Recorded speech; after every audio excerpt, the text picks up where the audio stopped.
It's been over a year since the incredibly surprising Resident Evil 7 was released.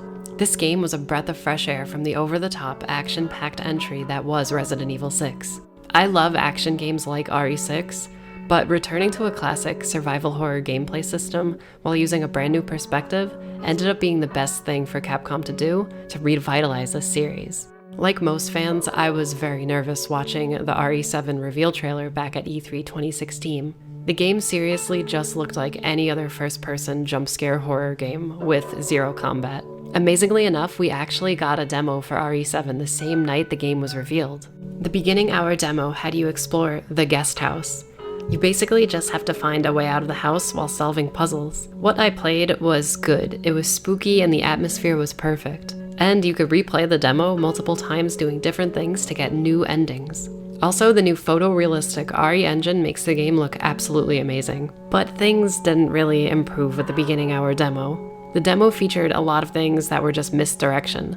Things that didn't actually make it into the final game, like ghost girls popping up in hallways, magical mannequins, and spooky notes appearing in front of you. These things really made the game feel more silly than scary, killing the immersion for me at least. There was also no combat, but that did get patched in later where you can fight a spooky monster in the basement of the house. That's right, this demo actually got a patch that introduced updated features that would appear in the main game. It's pretty weird. When the game finally came out, I was blown away by the realistic tone of the story and dialogue between the characters. The gameplay actually felt like a classic Resident Evil game, just in first-person view. There was combat, there was survival, there were even save rooms. It was all really great to see. Today, I'm going to be talking specifically about the game's opening hour and why it's effective and how it absolutely blew my mind. Without further ado, let's get into it. Resident Evil 7's intro is amazing, and it hooks you right out of the gate.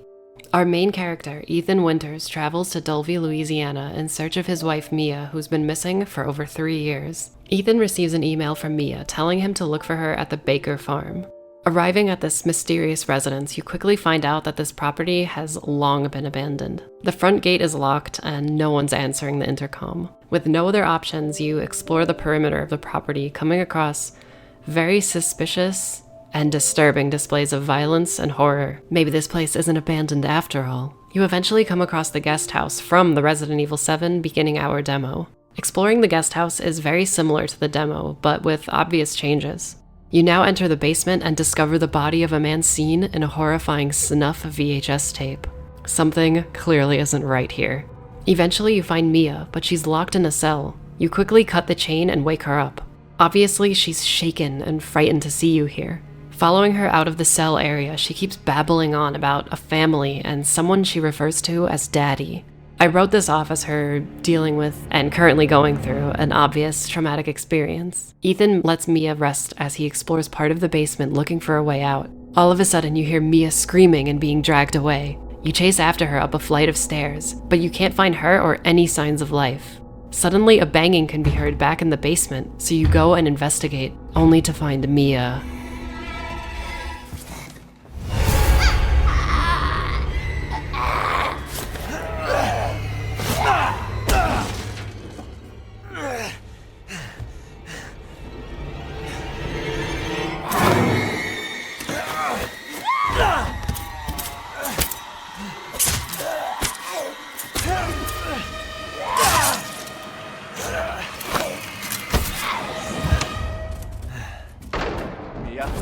Wait!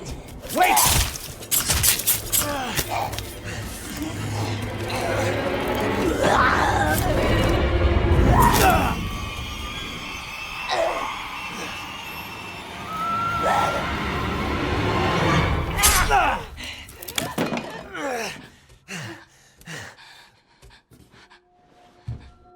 I can hear her. I can feel her clawing her way back inside of me. Get out! Leave me alone! I've been bad. I deserve this. So at this point, I realized why Mia was locked up in that cell. I just unleashed a monster, and the questions just kept running through my mind. What the hell is going on, and why is my wife like this? Well, there's not enough time to think about it because Mia's back up again and ready to throw down. She straight up throws you through a wall. She's gonna get you.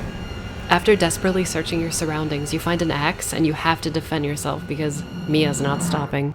After trading axe and knife wounds with Mia, this happens.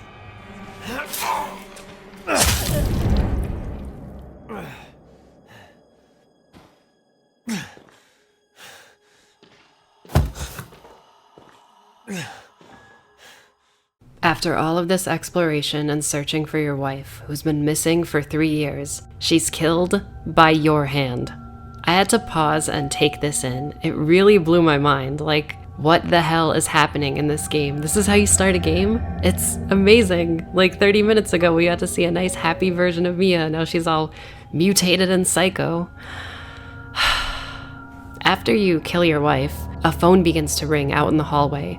Picking up the phone, you hear a mysterious voice telling you that you shouldn't have come here, and that your only way out is through the attic. Once you hang up the phone, you hear a door at the end of the hallway open, so you make your way towards it and notice that Mia's body is gone. This part was so freaking tense. You have to explore the house and get to the attic while knowing that this woman who you just killed is alive again and roaming around. You don't know what's going on. She could jump out at you at any minute.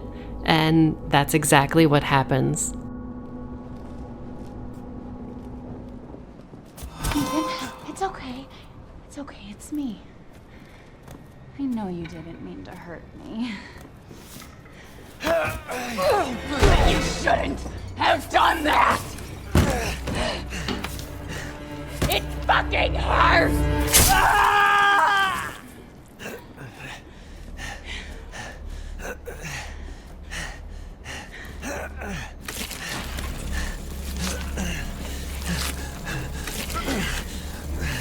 Now, let's see how you feel.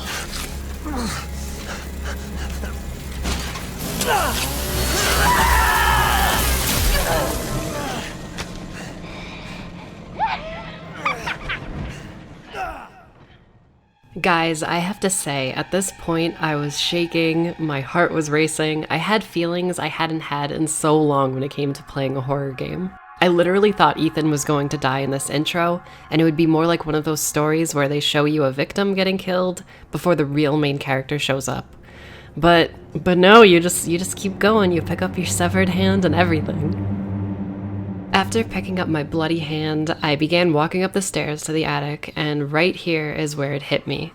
The beginning hour demo was genius. All of that misdirection and cliche paid off big time. The intro to this game pretty much plays just like the demo, so when you get to the guest house in the full game and watch the VHS tape and do a lot of the same things from the demo, you just think it'll be exactly the same. Until all of this insanity hits you right in the face. The demo's horror is so lame compared to this nightmare that you found yourself in.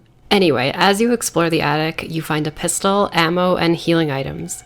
Things are starting to look up, hopefully. You come across a ladder that leads out of the building, but as you're climbing up, Mia shows up again, chainsaw in hand, and it's up to you to finally put her down. Mia just rushes you, shaking off all of the rounds you fire into her, but after a long battle of precision headshots and dodging that frickin' chainsaw, Mia finally goes down, muttering the words, "I love you." After looking around the attic, you find that there's no way out. You're left standing there with a completely destroyed wife, a missing hand, and no hope. How can this get any worse? Welcome to the family, son.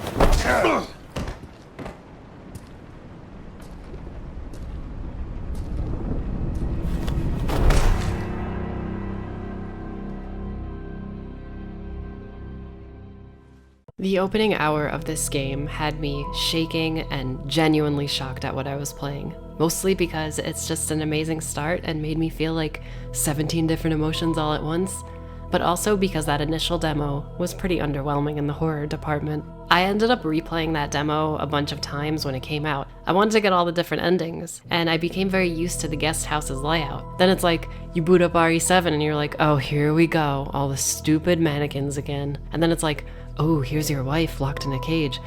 Oh, she just cut your arm off. Oh, it's that guy from the end of the demo. What is going on? It's got the mystery, it's got combat, it's got the blood and gore, and it sounds like I'm talking about a classic Resident Evil game here, which is just what I wanted from this game.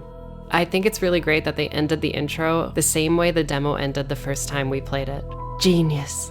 Even if you didn't find the game's intro scary, it still does an amazing job at setting the stage for the rest of the game. Your tiny wife Mia was almost impossible to fight. What are the rest of these people gonna be like? And that's exactly why the opening hour of Resident Evil 7 is so effective. Guys, I hope you enjoyed this walk through Resident Evil 7's intro. I really liked the beginning of this game and really wanted to talk about it. This game is up there with the older Resident Evil games for me. It's so sick. By the way, I will be making more Resident Evil content for my channel. I know most of you guys are here from my Final Fantasy content, and I want you guys to know that I'm not abandoning Final Fantasy. I just want to do some other things right now. I'm very hyped about Resident Evil currently. If you're not a fan of Resident Evil, hopefully my videos are still entertaining enough, and I hope you enjoy all the new stuff I have coming up. Anyway guys, thanks for watching. I'll talk to you later.